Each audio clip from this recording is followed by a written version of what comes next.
C'est pour ta destruction. C'est pour ta destruction. C'est pour ta destruction. Tu es fiancé et tu te rends compte que ta fiancée passe son temps à murmurer. Tu es fiancé, tu contactes ton fiancé, passe son temps à murmurer. Casse! Les fiançailles se cassent. C'est le malade qui ne se casse pas. Si les gens étaient fiancés, on passe son temps à murmurer. Mais quand c'est la mariée, ça va se passer comment? Ça se passe comment? C'est-à-dire que fiancé déjà murmure. Au lieu que tu sois une bénédiction pour moi, on passe le temps à murmurer. Mais quand c'est la mariée, qu'est-ce qui va se passer? Est-ce qu'on est ensemble? Yes. Les murmures te font sortir de la couverture spirituelle de tes leaders spirituels. Tous autant que vous êtes, je vous le dis en vérité, tant que vous êtes à Ephrata, vous êtes sous notre couverture. Mais je voudrais aussi vous dire une vérité sur la couverture. Ce n'est pas toi-même qui te plante dans une église. C'est le Saint-Esprit qui vient te planter. Amen. C'est lui qui te plante. Si maintenant toi-même tu décides de te déraciner pour aller ailleurs, tu seras en fait, tu n'auras pas de racines. Parce que ce n'est pas ta terre. Ta terre c'est Ephrata. Retenez-le. Retenez-le, je vous le dis. Vous savez, il faut qu'on aille au ciel. Il faut qu'on aille au ciel. Ta terre, c'est Ephrata. Si c'est le Saint-Esprit qui te déracine, il passe. Le Saint-Esprit ne viole pas le protocole. Il va nous parler. Il dira son temps est fini. Et on va te libérer avec des grâces et des faveurs. Et tu réussiras. Vous comprenez cela? Vous comprenez cela? Amen. Quand quelqu'un sort de là où Dieu l'a planté, sans que Dieu ne l'ait fait sortir, il ne peut plus briller. Parce que son éclat est resté là-bas. La source de son éclat est restée là-bas. Est restée là-bas.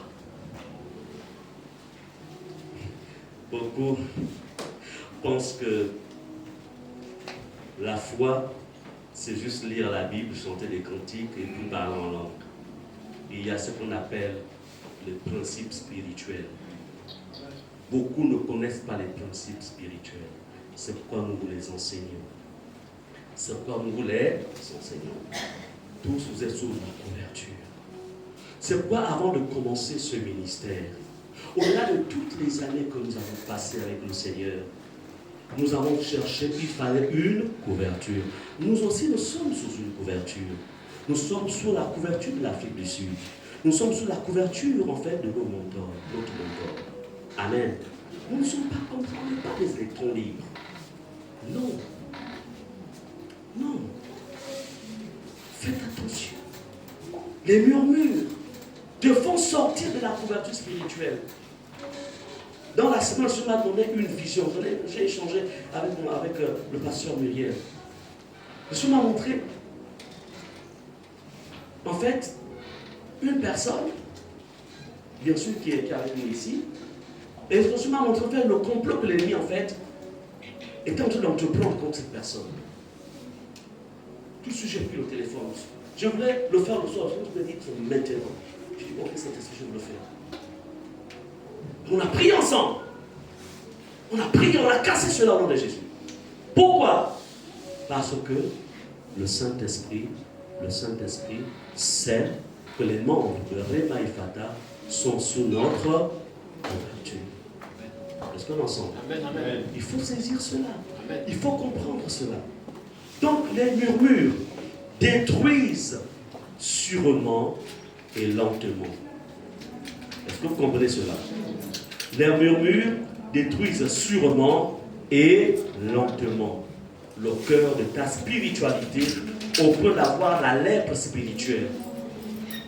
Les murmures entraînent la lèpre. C'est un poison. Allez-y, lire, écoutez, dans Nombre 12, verset 10.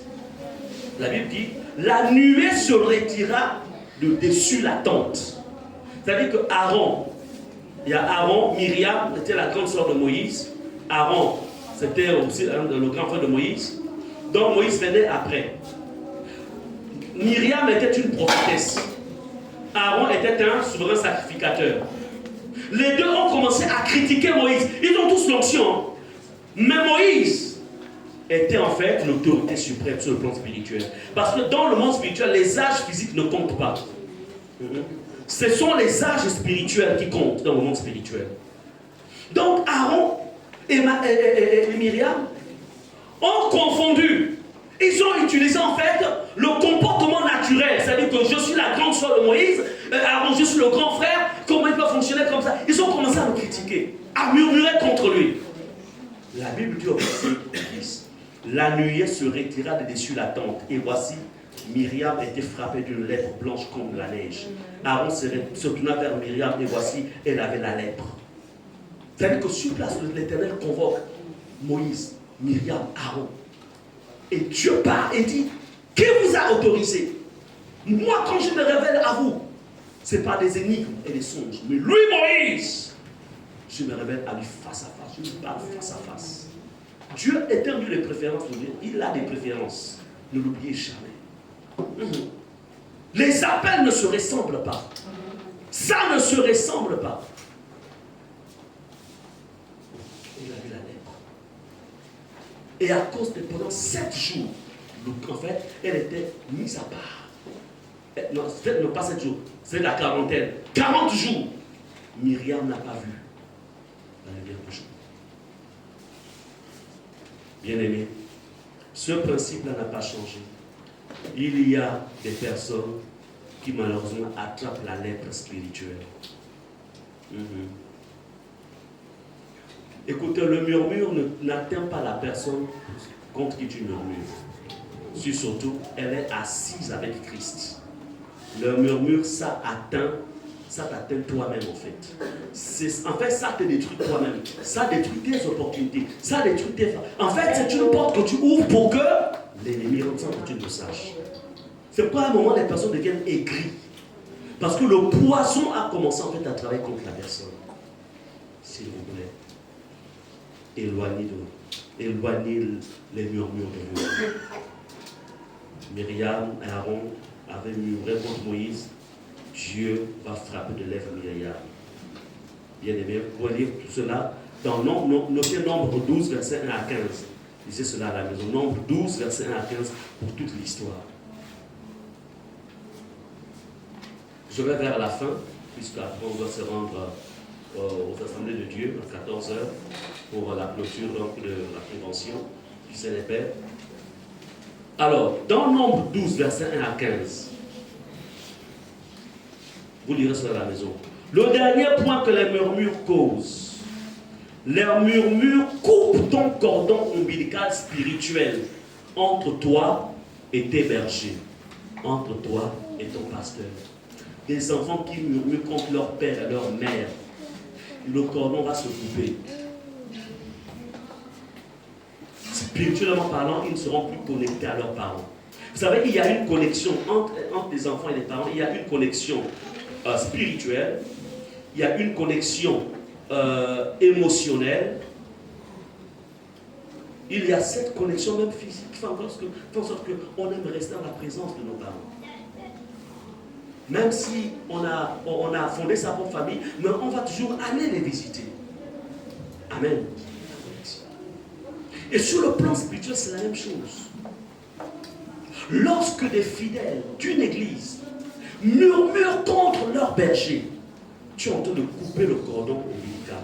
Vous savez, lorsqu'une femme porte un enfant dans son ventre, l'enfant est nourri par le cordon. Ce que la mère mange, ça passe par le cordon. Et spirituellement parlant, tous autant que vous êtes connectés en fait, dans le cadre de l'église, vous êtes connectés à nous.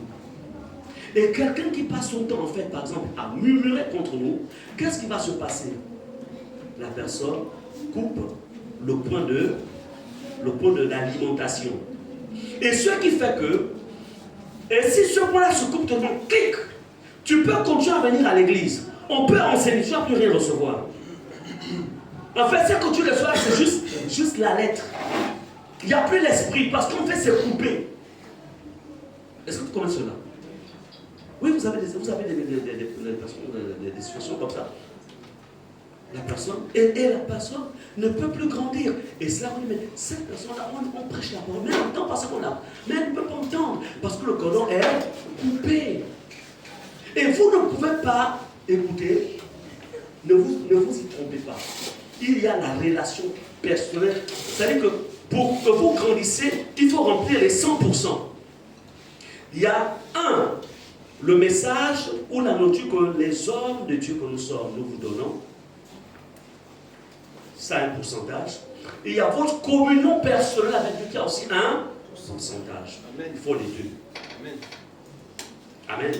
Si vous vous nourrissez seulement de la communion personnelle, sans passer par, sans recevoir ce que nous vous donnons, vous ne grandirez pas très vite. Parce que c'est Dieu qui nous a établis. La Bible déclare que c'est lui qui a appelé les uns comme apôtres, pasteurs, prophètes, et puis il est écrit pour le perfectionnement des saints. Donc, écoutez, c'est une. Il y a beaucoup de toute façon, je ne vais pas à l'église, moi je suis à la maison, je suis les messages à la télévision, et puis bon, je rentre, je vais rencontrer l'homme de Dieu. Écoute, tu as des informations, mais tu n'as pas la nourriture spirituelle.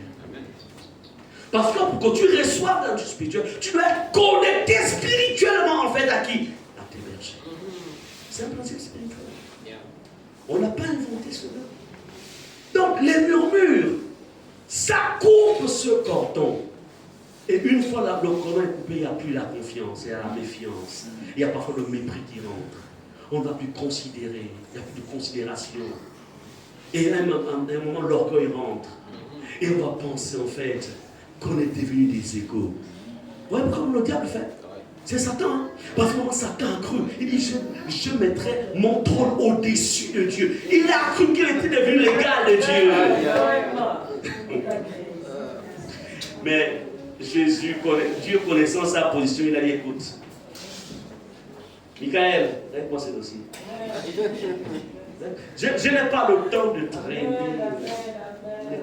Réponds ce dossier. De prononcer la parole dans l'Apocalypse.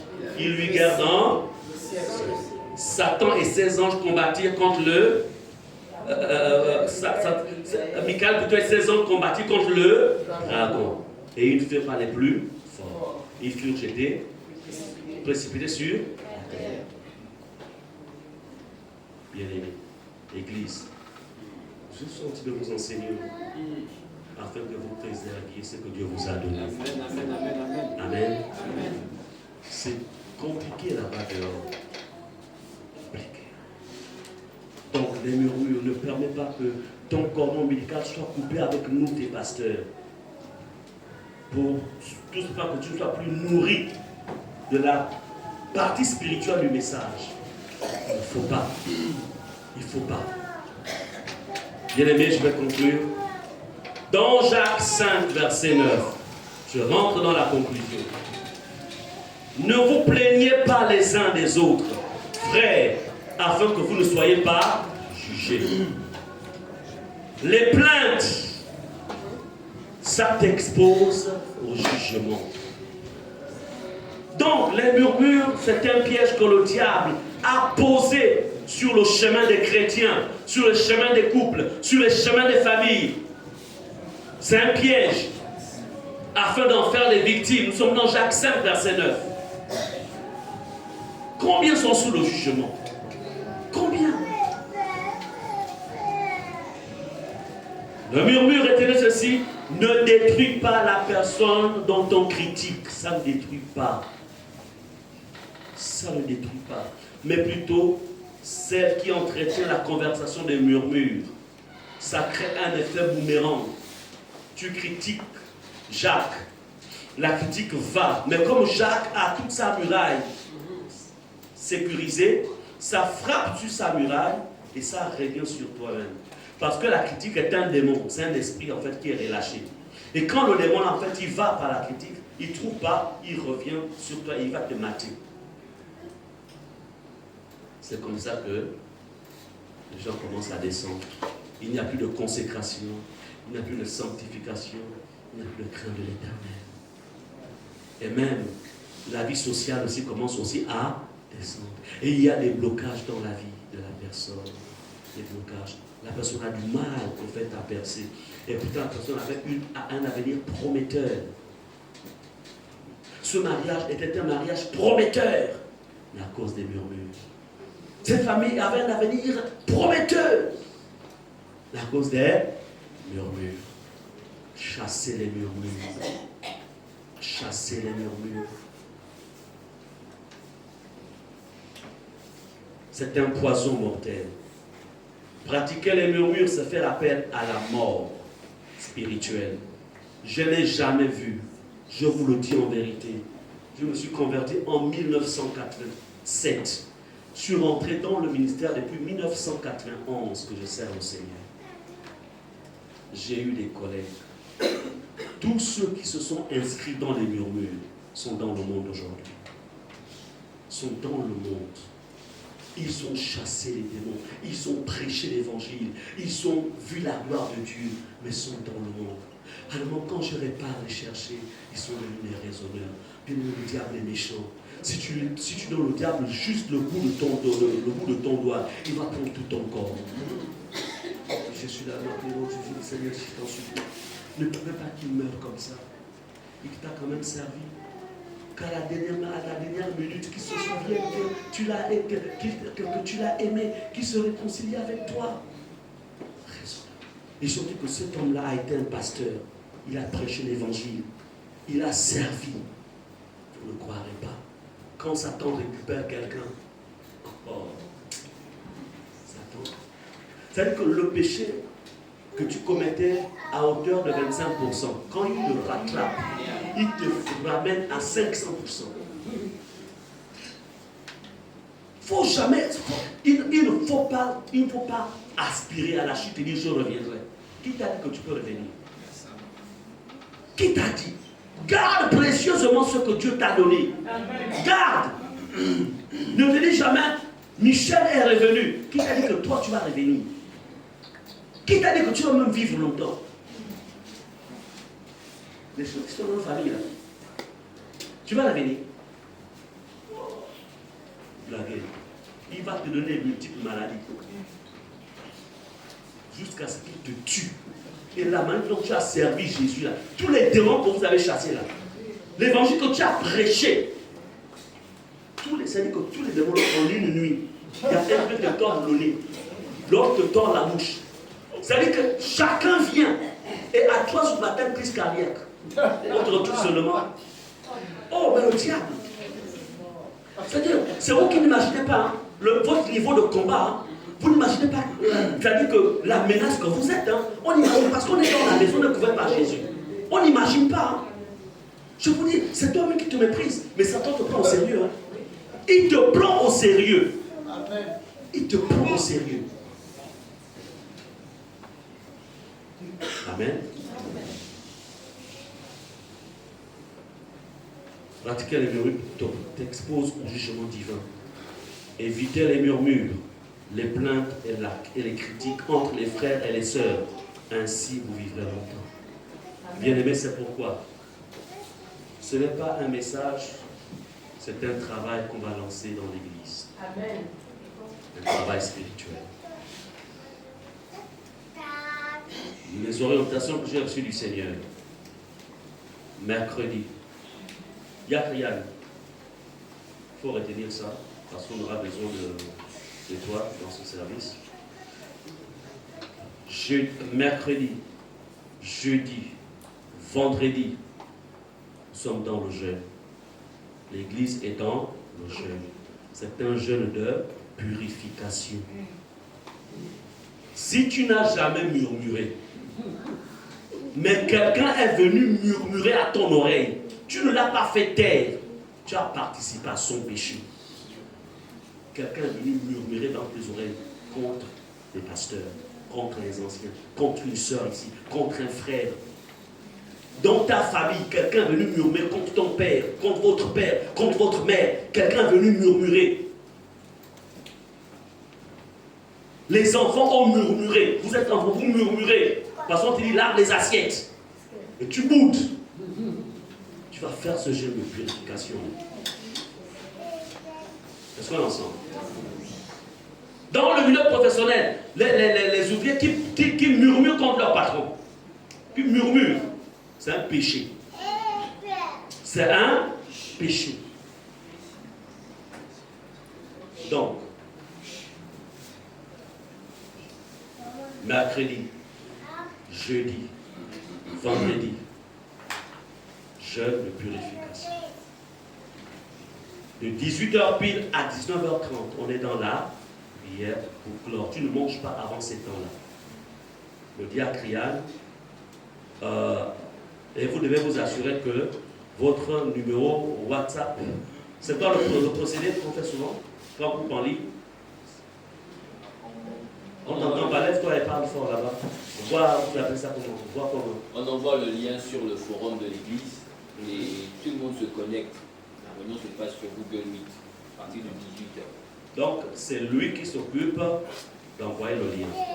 Et si votre numéro n'est pas dans WhatsApp, le forum de l'église. Dans le forum de l'église, c'est celui qui a l'icône verte. Voilà. Donc, si tu n'es pas là-dedans, alors il faut le voir pour rentrer à l'intérieur, pour avoir le... Donc, mercredi, jeudi, on ne vient pas ici. Amen. Mais 18h pile, tu te connectes. Pourquoi 18h pile? C'est parce que sur le plan spirituel, 18h pile, en fait,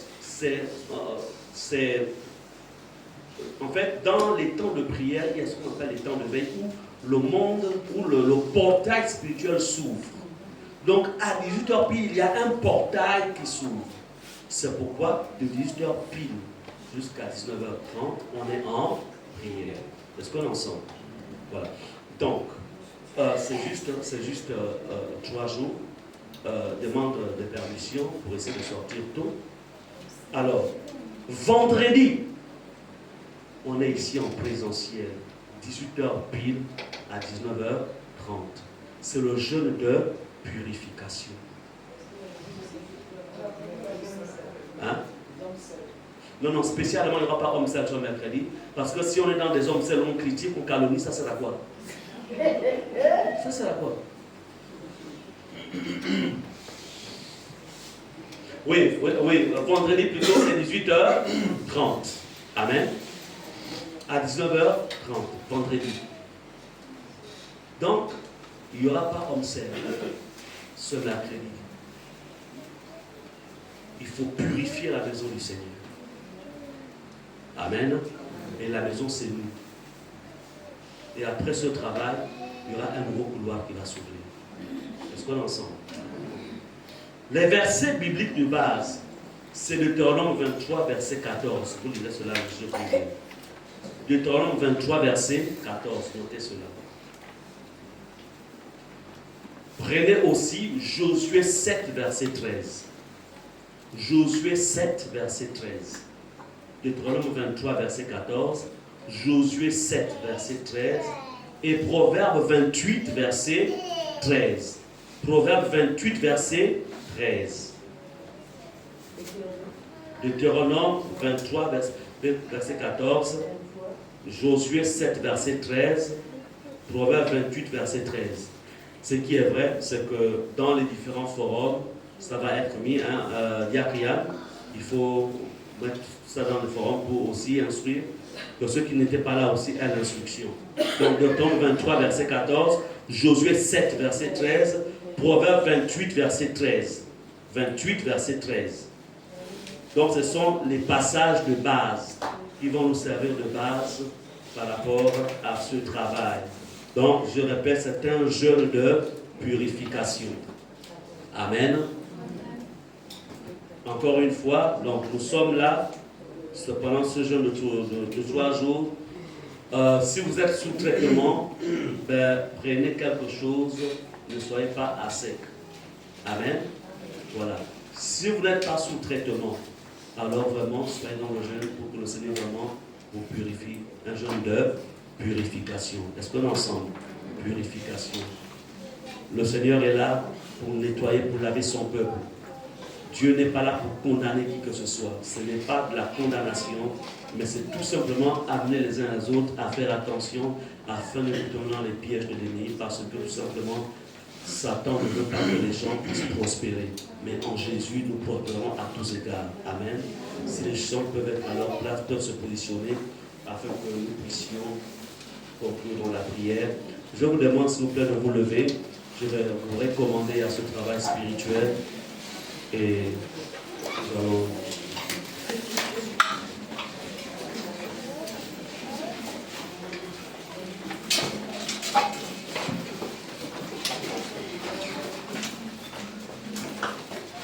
On va chanter ce cantique.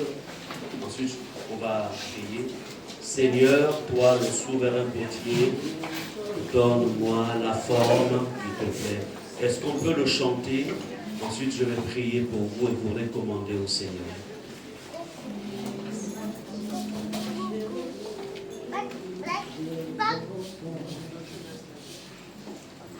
Donne-moi la forme qui te plaît, la forme que tu t'es choisie pour moi.